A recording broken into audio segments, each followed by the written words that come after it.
Hi, this is my econ retake for lesson 2.8, the effects of government intervention, deadweight loss, and taxes. So for the first question, you asked me to sketch notes to describe what deadweight loss is. So the definition of deadweight loss is the loss efficiency when the value of consumer is greater than the cost to producer. So here we have a price floor. Remember, price floor goes above our equilibrium. So this is our equilibrium right here. Goes above our equilibrium. And you can see that the new equilibrium, the point where it's hitting the floor right here, rises our producer surplus and actually shrinks our consumer surplus. So originally it was this full triangle, but now it's only this much that we're utilizing. This is the unutilized quantity. This is our deadweight loss. And this happens again due to things like price floors, taxes, and other things.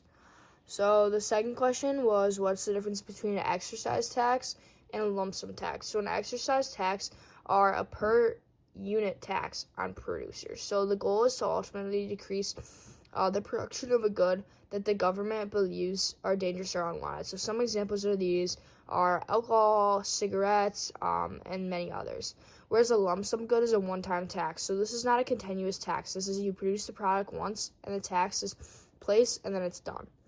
For the third one, you asked me to draw a supply and demand graph, demonstrate relative inelastic demand, which I have here, unit elastic supply, which is right here, label equilibrium price, PE, and equilibrium quantity, QE. So we have equilibrium price, PE, equilibrium quantity as QE. And then you asked me to impose a $3 tax and draw the resulting supply curve and label it as tax. So this is our $3 tax, right? You see 1, 2, 3.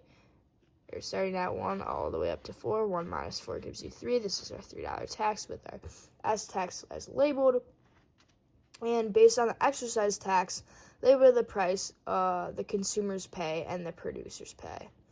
So here we have price by price by consumer, or price by buyer, and price by seller.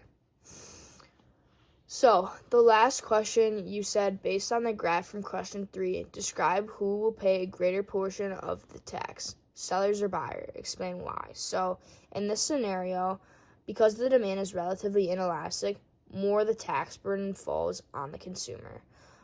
We can see here the consumer has this box of $2, where the producer only has this box of $1 due to the demand curve being relatively inelastic.